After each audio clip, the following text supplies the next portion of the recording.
ঘোড়া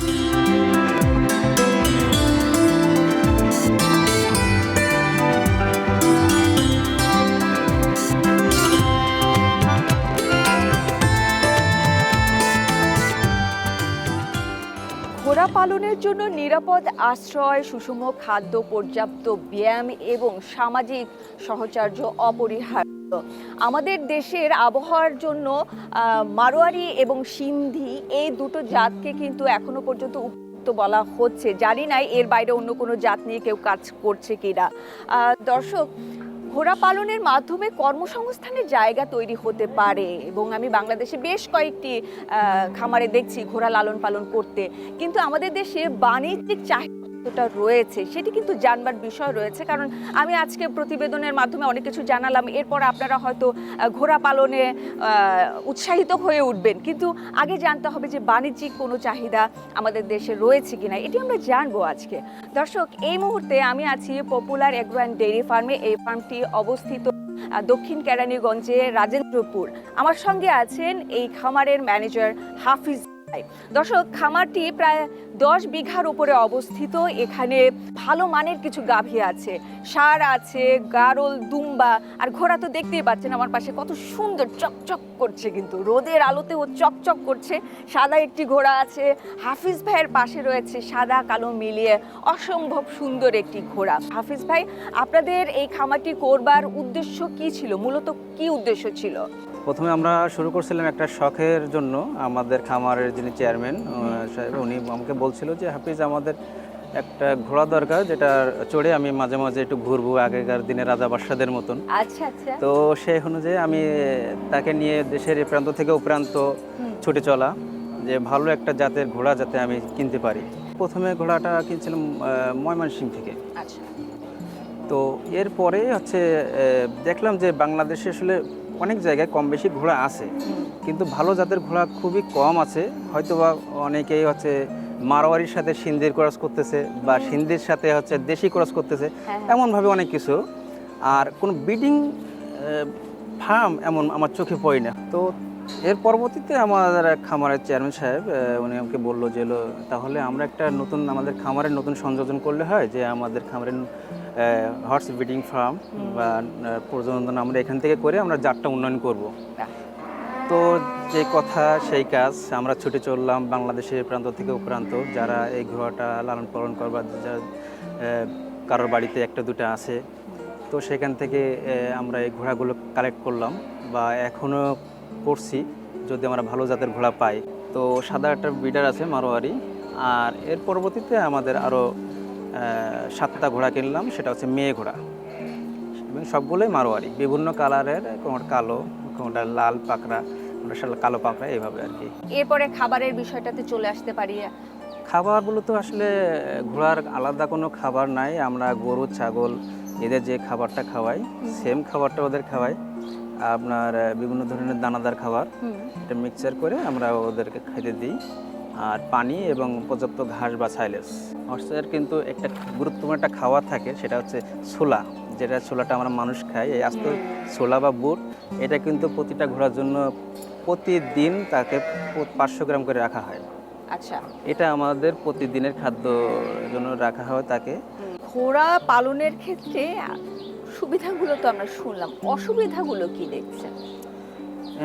এখনো পর্যন্ত আমাদের এখানে যে ঘোড়াগুলো আছে, আমরা তেমন কোনো সমস্যা ফেস করি নাই। তারপরে কিন্তু এদের হচ্ছে অসুবিধা বলতে কি, এদের যদি আপনি ঠিক মতো হাঁটাচলা না করান, তাহলে আপনাদের হয়তো তাদের খুরের সমস্যা হতে পারে, বা পায়ে পানি জমে, এখানে পায়ের সামনের পা বা পিছনের পায়ে পানি জমে থাকে। এই সমস্যাগুলো আমরা ফেস করি মাঝে মাঝে, যদি 1 দিন বা 2 দিন যদি এদের হচ্ছে আপনার ব্যায়াম না করানো হয় সেই ক্ষেত্রে। আর রোগ ব্যাধি থেকে যেটা বলি, আমাদের এখানে কোনো রোগ ব্যাধি আপাতত নাই, তবে মাঝে মাঝে এতে একটা রোগ হয়ে থাকে, সেটা হচ্ছে খাবারের কারণে হতে পারে, সেটা হচ্ছে কলিন বলে, বা পেট ব্যথা আর কি। কলিন বা পেট ব্যথার আসলে নিরাময়ের জন্য আপনার যদি আরেকটা খাবারের সাথে আমরা যেটা সংযুক্ত করি, সেটা হচ্ছে খাবার ছোটা বা বেকিং ছোটা। এটা যদি আমি প্রতিনিয়ত তাদের খাদ্যাভ্যাসের সাথে রেখে দিই, তাহলে কিন্তু এই সমস্যা থেকে আমরা আবার মুক্তি পেতে পারি, যেটা আমাদের এখন পর্যন্ত প্রথমে অবস্থায় হয়তো 1-2টা ঘোড়া পেট ব্যথার সম্মুখীন হয়েছিল, কিন্তু এখন কিন্তু সেটা হয় না। একেবারে প্রথমে কত মাসে গিয়ে বাচ্চা পাচ্ছেন আপনারা? প্রথমে আসলে যখন নতুন বাচ্চা একটা অ্যাডাল্ট সময়টা হচ্ছে আপনার 18 মাসের নিচে সে অ্যাডাল্ট হয় না, 18 মাসের পরেই গিয়ে সে অ্যাডাল্ট হয়।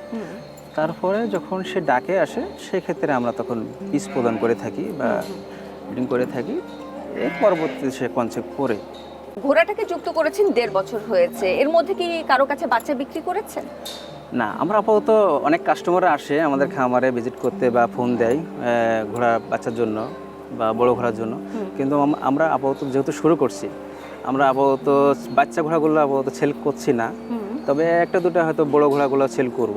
আচ্ছা, করবেন? হ্যাঁ, তাহলে সেগুলো আমরা দেখাবো, দর্শকদের উদ্দেশ্যে দেখাবো। একটু ওকে দেখাতে চাই, ও কত দিনের হবে, মানে কত মাসের হবে? এটা আমাদের এখানে জন্মকৃত একটা ছেলে ঘোড়া, এটা হচ্ছে এর বয়স 9 মাস প্লাস হয়েছে। 9 মাস হয়ে গেছে। আচ্ছা, আর আপনার পাশে যেটা আছে ওর বয়স? এটার বয়স 5 বছর প্লাস, 5 থেকে 6 বছর। আর ওর বয়স কত? এটার বয়স আপনার 7.5 বছর। ও তো ফিমেল, ও কয়টা বাচ্চা দিয়েছে? এটা আমাদের এখানে একটা বাচ্চা দিছে, আর যেখান থেকে নিয়ে আসছিলাম সেখানে একটা বাচ্চা দিছে। আচ্ছা, আরো তো কয়েকটা আছে। হ্যাঁ। আর সর্বোচ্চ বাচ্চা কার কাছ থেকে পেয়েছেন? সর্বোচ্চ বাচ্চা বলতে কি, আমরা আমাদের এখানে যে কটা ঘোড়া আছে, আমাদের 3টা ঘোড়া একবার করে বাচ্চা দিছে, কিন্তু এখন সবগুলো আবার প্রেগনেন্ট। যেরকম আমাদের এই পাশে যেটা দেখতেছেন সাদাটা, এটা হচ্ছে আপনার 7 মাস একটু কম হবে, 6 মাসের প্রেগনেন্ট। এটা হচ্ছে 4 মাসের প্রেগনেন্ট। আরও অন্যগুলো আছে, সেটা কোনটা 5 মাস, কোনটা 4 মাস, কোনটা 8 মাস, 9 মাসও আছে। আর এই মুহূর্তে যারা দেখছেন তারা যদি আপনাদের কাছ থেকে বাচ্চা নিতে চায়, তাহলে আপনারা কি বিক্রি করবেন?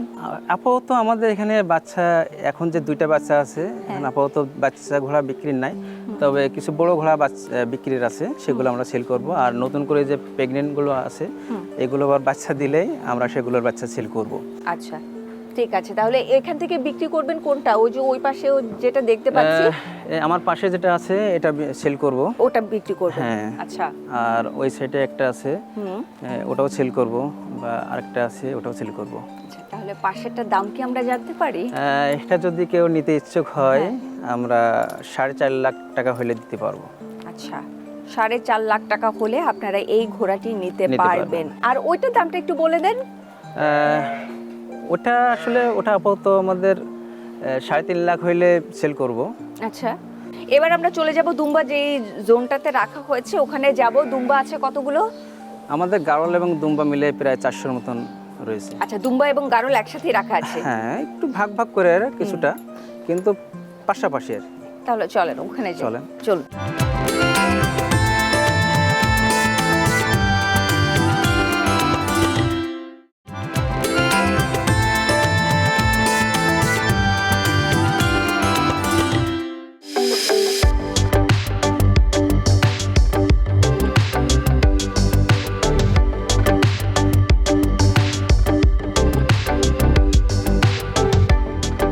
মরুর প্রাণী দুম্বা আমাদের দেশেও পালন হচ্ছে এখন, আর পালন করা খুব কঠিনও না, আবার খুব সহজও না। যদি আপনি ওর জন্য একটি উপযুক্ত বাসস্থান দিতে পারেন, খাদ্য ব্যবস্থাপনা যদি সঠিক উপায়ে দিতে পারেন, তাহলে ওরা ভালো ফলাফল কিন্তু আপনাকে দেবে। ভাইয়া, বছরে তাহলে একটা মার কাছ থেকে কয়টা বাচ্চা পাচ্ছেন? আমাদের এখানে আপনার 1-2টা বাচ্চা পাচ্ছি প্রতি 6 মাস অন্তর। আচ্ছা আচ্ছা আচ্ছা, আপনারা যদি একটু খেয়াল করেন, আমাদের পেছনে একটা শেড আছে, বেশ উঁচু করে শেডটি করা হয়েছে। এই শেডের যদি আমরা দৈর্ঘ্য দেখি, দৈর্ঘ্যে কত আছে, প্রস্থে কত আছে? এটা একটা বিশাল বড় শেড, কিন্তু আলাদা আলাদা ভাগ করা আছে। জি জি। তো প্রতিটা শেডের হচ্ছে আপনার ভিতরে যে জায়গাটা, ভিতরে জায়গাটা হচ্ছে আপনার 20 ফিট বাই হচ্ছে আপনার 15 ফিট আচ্ছা রাখা আছে। আর বাইরে প্রতিটা শেডের এখানে আছে আপনার 35 থেকে 40 ফিট লম্বা, আর এই আড়ে আছে হচ্ছে আপনার প্রস্থে আছে আপনার 15 ফিট। এক একটা কম্পার্টমেন্টে কতগুলো ফিমেল থাকে, তার সাথে কয়টা মেল দিয়ে রাখেন আপনারা? আচ্ছা, আমাদের এখানে এক একটা শেডে ছোট ছোট ঘরে আপনার 25 থেকে 27টা এমন হচ্ছে ফিমেল রাখি, আর একটা বিডার পাঠা দুম্বা রাখি, এটাই। আর তার ভিতরে কিছু বাচ্চাগুলো থাকে, যে মার সাথে বাচ্চাগুলো থাকে, ওরা পর্যাপ্ত কিছু সময়টার জন্য থাকে, হয়তো 2 মাস 2.5 মাস থাকে, তারপর আবার ওদের আবার স্থানান্তর করে অন্য ঘরে নিয়ে যাওয়া হয়। বিশেষ করে হাফিজ ভাইয়ের কাছ থেকে আমি একটু জেনে নিতে চাই দুম্বা সম্পর্কে।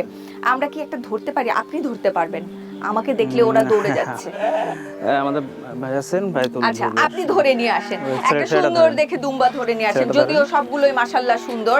আচ্ছা, ওকে নিয়ে আসেন, ওকে নিয়ে এসে আমাদের সামনে দাঁড়ান। ওর ওজন কেমন হবে? এটার ওজন আপনার 115-20 কেজি হবে। 115 থেকে 20 কেজি হবে। আচ্ছা, এই যে পেছনের অংশটা, এটা একটু দেখেন। আসো, দাঁড়াও দাঁড়াও, ওকে ধরে রাখা খুব কঠিন ব্যাপার। এই যে অংশটা, এই অংশে আছে কত এটা তো কেজি আছে? আসলে এটা তো অনেক ভারী, সেই হিসাবে তো 15 কেজি তো হবে, তার বেশি হলে হবে কিনা বলতে পারবো না। তো 15 কেজি হবে, 12 থেকে 15 কেজি হবে। আচ্ছা, দুম্বা চেনার মূল বিষয় এবং সৌন্দর্যটাই তো এখানে। হ্যাঁ, পিছনটার এটা হচ্ছে তার্কিশ দুম্বার ক্ষেত্রে। হ্যাঁ, এটা খেতেও তো ভালো। হ্যাঁ, খেতে ভালো, চর্বিযুক্ত মাংস। আমাকে আপনার লালন পালন পদ্ধতিটা একটু বলেন। আমার লালন পালন পদ্ধতি হচ্ছে, এদের সবসময় দেখভালের জন্য আমাদের আলাদা লোক এখানে সেট করা আছে সার্বক্ষণিক। সেটা হচ্ছে দিনে দিনে আলাদা লোক আছে, রাতেও আলাদা লোক আছে। আর যারা রাখাল আছে তারা হচ্ছে আপনার প্রতিনিয়ত খাবার বা রক্ষণাবেক্ষণ, তাদের গোসল, যেরকম গরমের সময় এদের কিন্তু প্রতিনিয়ত গোসল করানো খুবই জরুরি। আর এদের 2 বেলা আমরা খাবার দাবার দিয়ে থাকি। 2 বেলার মধ্যে আছে 2 বারই আপনার দানাদার খাবার দেই। আর হচ্ছে আপনার ঘাস, পর্যাপ্ত ঘাস থাকবে, কারণ দুম্বা যত আপনি খাবার বেশি দেবেন তত কিন্তু তার গ্রোথ ভালো হবে। জি, এটাই হচ্ছে বিষয়। আর হচ্ছে যদি অন্যান্য মাল্টি ভিটামিন বা ক্যালসিয়ামের কথা বলেন, এটা আমরা প্রতি মাসে একটা আলাদা একটা সময় রেখে দিই, একটা নিয়ম মাফিক, রুটিন মাফিক এটা করে থাকি, ক্যালসিয়াম এবং হচ্ছে মিনারেলের ঘাটতিটা পূরণ করার জন্য। কৃমিনাশক আছে, ভ্যাকসিন আছে। সেটা হচ্ছে অবশ্যই, সেটা আমরা 3 মাস পরেই তো আমরা কীটনাশক করে থাকি। প্রতিটা প্রাণীরই হচ্ছে 3 মাস পর পর হচ্ছে কীটনাশক করাটা খুবই জরুরি। এদের মূলত আমরা 3টা ভ্যাকসিন দিয়ে থাকি বছরে। একটা হচ্ছে আপনার গোট পক্স, অন্যটা হচ্ছে আপনার পিপিআর, আরেকটা হচ্ছে আপনার এফএমডি। আচ্ছা, এখান থেকেই কিন্তু তৈরি হচ্ছে, কিছু মাংসের জন্য তৈরি করছেন, কিছু আবার রেখে দিচ্ছেন আপনার পরবর্তী প্রজন্মের জন্য। যেগুলো মাংসের জন্য রাখেন সেগুলোর ওজন কেমন দেখেন? কত সময়ের মধ্যে কতটুকু ওজন পেয়েছেন? এবং পরিণত বয়স যেটাকে বলা হয় মাংসের জন্য উপযুক্ত, সেটা কতদিনে পেয়ে যাচ্ছেন আপনারা? এটা মাংসের জন্য আসলে মূলত আমরা 7 থেকে 8 মাস পরে হচ্ছে একটা মাংসের জন্য মেয়ে ছেলে দুম্বা হচ্ছে আমাদের তৈরি হয়ে যায়। কারণ মেয়ে দুম্বাগুলো তো আসলে মাংসের জন্য পারফেক্ট না, কারণ এটা হচ্ছে যারা খামারি তারা পালন করবে বা আমাদের খামার। বলছিলাম আপনার পরবর্তী প্রজন্মের জন্য মেলগুলোর ওজন 7-8 মাসে কত পাচ্ছেন? 7-8 মাসে আছে আনুমানিক আপনার 35-40-45 পাচ্ছি, পেয়ে যাচ্ছে। হ্যাঁ। আচ্ছা, আর ফিমেল গুলো তো থেকেই যায়, ওগুলো কত করে বিক্রি করছেন? মেলগুলো হচ্ছে আপনার সর্বনিম্ন আমাদের এখানে 1.5 লাখ টাকা আছে। তারপরে পার্সেন্টেজ বা কালার সব দিক থেকে আসলে দামটা একটু আপ ডাউন করে। এই যে বাইরে একটা রক সল্ট রাখা হয়েছে, হ্যাঁ, এই রক সল্টটা কিন্তু ওরা চেটে চেটে খাচ্ছে এবং মায়ের সাথে বাচ্চাটিও এখানে দাঁড়ানো ছিল, চলে গেল, কিন্তু এই রক সল্ট দেবার একটা বিশেষ কারণ রয়েছে, আপনি বলুন। হ্যাঁ, বিশেষ কারণ হচ্ছে ওদের মিনারেলের কিছু ঘাটতি পড়ে থাকে, তো সেই কারণে আমরা নিয়মিত ওদের রক সল্ট দিয়ে থাকি। যেরকম মিনারেলের ঘাটতির জন্য ওরা কিন্তু প্রজনন ক্ষমতা অনেকটা কমাই ফেলে। এবং এই যে লোমগুলো দেখছেন, এই লোমগুলো একজনের লোম একজন টেনে খাওয়ার চেষ্টা করে, এবারে মাটি খাওয়া শুরু করে। তো এইসব রোগ ব্যাধি বা এই সমস্যার যাতে সম্মুখীন না হয়, এজন্য প্রতিনিয়ত আমরা মিনারেল ব্লকটা দিয়ে থাকি। আমরা কিন্তু এগুলো ভালো ব্লাডের দুম্বা দেখালাম, পাঠা দেখালাম, এখানে একটা ফিমেল আছে, এই ফিমেলটার ওজন কত হবে? এটার ওজন আছে আপনার 80 কেজির মতন। কত মাসে গিয়ে, একদম বাচ্চা বয়স থেকে কত মাসে গিয়ে আপনি প্রথম বাচ্চা পেয়েছেন ওর কাছ থেকে? এটা হচ্ছে আপনার 12-15 মাসে আপনার নতুনভাবে আপনার কনসেপ্ট করছে প্রথমে। আচ্ছা, আর এর পরবর্তীতে হচ্ছে আপনার প্রতি 7 মাসে পরে গিয়ে আবার নতুন করে কনসেপ্ট করে। আচ্ছা, এই লোমগুলো ফেলতে তো হয়, লোম কতদিন পরে? লোম আসলে লোমটা ফেলানো খুবই জরুরি। গরমকালে আমরা প্রতি 2-2.5 মাস 3 মাস অন্তর আমরা লোম ফেলাই থাকি, আর প্রতিনিয়ত তো গোসল করে থাকি, আগেই বললাম গোসল। এবার আমাকে একটু বলেন, যদি কেউ খামার করার জন্য বাচ্চা নিতে চায়, জি, তাহলে বাচ্চা কত করে বিক্রি করবেন? মেল এবং ফিমেল কত করে বিক্রি করবেন? আসলে এগুলোর ছোট অবস্থায় আমি না নেওয়ার কথাই বেশি বলবো, কারণ একটা খামারে যখন নিবে তো ছোট একটা বাচ্চা নিলে সে অনেক সমস্যার সম্মুখীন হতে পারে, কারণ মা ছাড়া আলাদা হবে সে প্রথমে। এজন্য আমি বলবো মোটামুটিভাবে অ্যাডাল্ট দুইটা, মানে একটা পাঠা এবং একটা পাঠি দুম্বা নিয়ে এসে শুরু করতে পারে। তো একটা পাঠা একটা পাঠির দাম হতে পারে আপনার 1.5 লাখ থেকে শুরু।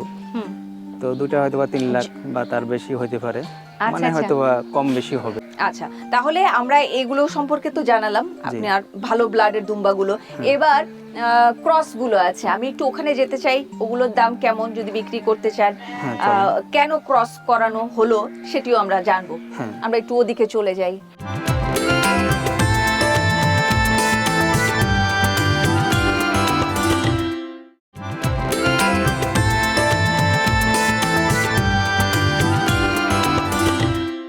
এটার ওজন প্রায় হবে 10 কেজি। এটা একটা ক্রস দুম্বা, গারলের সাথে এটা ক্রস করানো হয়েছে। আপনারা সেই সময় দেখেছেন আমি একটা দুম্বা কোলে নিয়েছিলাম, সেটার ব্লাড লাইন ভালো ছিল। 1.5 মাসে তার ওজন হাফিজ ভাই পেয়েছে প্রায় 15 কেজির মতো। আর এই যে এটা আমার কোলে আছে, ওর এখনো 1 মাস হয়নি, ও প্রায় 10 কেজি হয়ে গেছে। এখন কেন এই কথা বলছি, রে? কাকে ডাকছিস? মাকে ডাকছিস? ওকে আর কোলে রাখবো না, মা ডেকে ডেকে আমাকে পাগল করে দিবে, ওকে ছেড়ে দিচ্ছি। যাও মায়ের কাছে যাও এবার। হাফেজ ভাই, কেন এই কথা বলছি, এই যে আমি একটা পার্থক্য কিন্তু টেনে ফেলেছি। আমরা পিওর ব্লাডের দুম্বা দেখলাম, এবার ক্রসে আমরা চলে এলাম।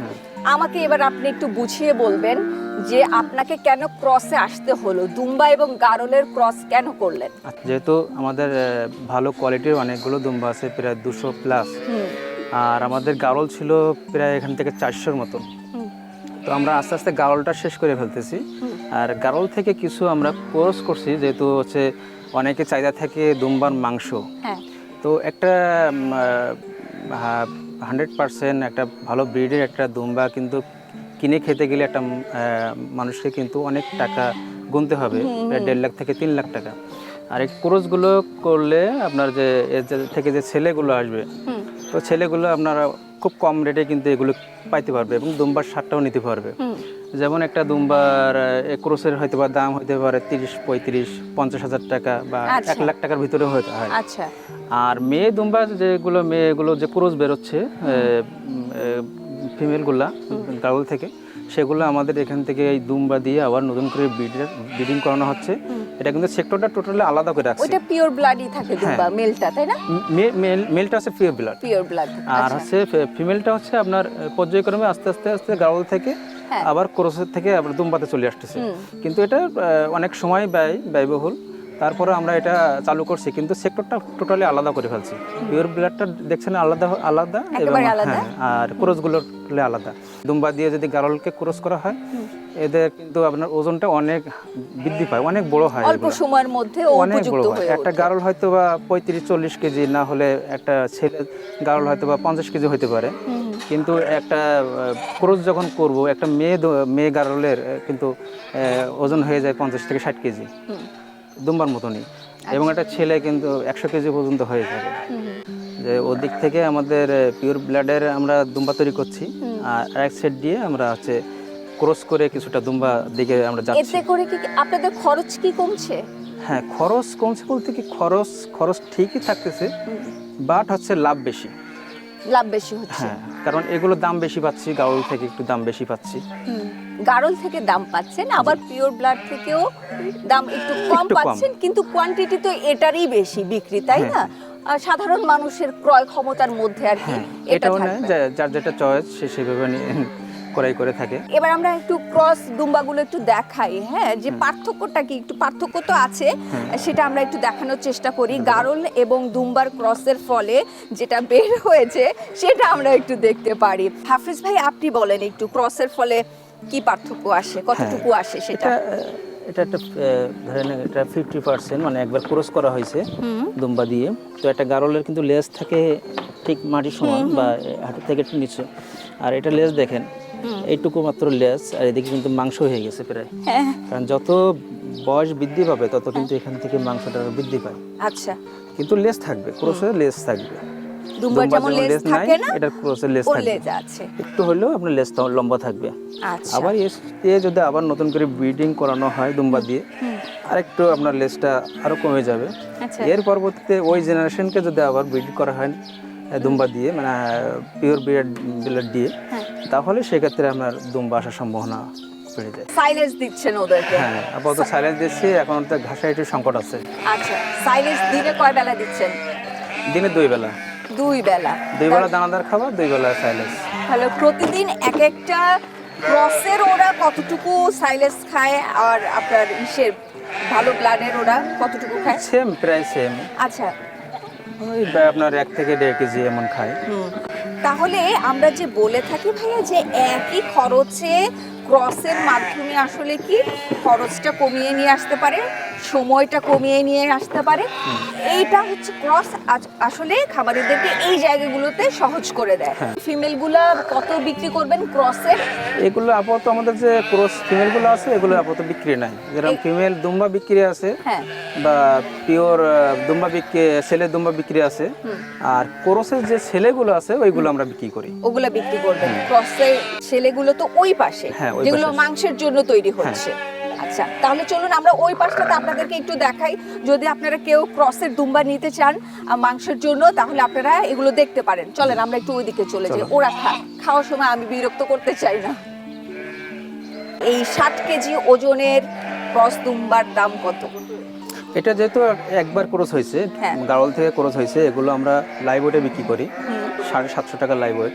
আচ্ছা, তো এটার হয়তো দাম হতে পারে 40,000-এর মতো পড়বে। 40,000-এর মতো। আচ্ছা, আর পিছনে যেগুলো আছে দু একটা দাম একটু বলে দেন। কোনোটা হচ্ছে আপনার 30,000, কোনোটা 50,000 পর্যন্ত আছে, 20,000ও আছে, মানে একটা এক এক রকম। যদি আপনি ফার্স্ট ক্রসে যান, আর যদি সেকেন্ড ক্রসগুলো ওগুলো আমরা ঠিকাঠিকিভাবে বিক্রি করি, ওটা 50,000, 60,000, 1 লাখ টাকা পর্যন্ত আছে এর ব্যবস্থা। আচ্ছা, তো ওর দামটা তো আমরা বলে দিলাম, জানি না আপনাদের পছন্দ হলো কিনা। দামটা আসলে খামারে এলে আপনারা দামাদামি করে নিতে পারবেন। ওকে কাছাকাছি দেখলে আরো ভালো লাগবে। ক্যামেরায় জানি না কতটুকু আপনারা ভালো বুঝতে পারছেন, এখানে এলে আপনাদের আরো ভালো লাগবে। কৃষি বিষয়ে যে কোনো তথ্যের জন্য যোগাযোগ করুন। প্রযোজক এসএ ফিড মাটির কথা, বাড়ি 47, রোড 116, গুলশান 1, ঢাকা। শুরুতেই আপনাদেরকে আমি জানিয়েছিলাম যে এখানে প্রায় গারল, দুম্বা, ঘোড়া তো আছে, সেই সাথে এখানে 300 গাভী, ষাঁড়, বকনা মিলিয়ে রয়েছে, 300টির মতো রয়েছে। নিশ্চয়ই কোনো একটি পর্বে আমরা ডেইরি সেকশনটা নিয়ে কথা বলবো। নিশ্চয়ই আপনারা আমাদের সঙ্গে সেই পর্বে থাকবেন। দর্শক, আজকের মতো আমি বিদায় নেব। হাফিজ ভাই, আপনাকে অসংখ্য ধন্যবাদ, সারাদিন অনেক সময় দিয়েছেন। আজকের মতো বিদায় নিচ্ছি, আপনার সঙ্গে আবার দেখা হবে। ভালো থাকবেন। আসসালামু আলাইকুম। এসএ ফিড নিবেদিত কৃষি বিষয়ক অনুষ্ঠান মাটির কথা থেকে আমি মারুফা বিদায় নিচ্ছি। সবাই ভালো থাকবেন। আল্লাহ হাফেজ।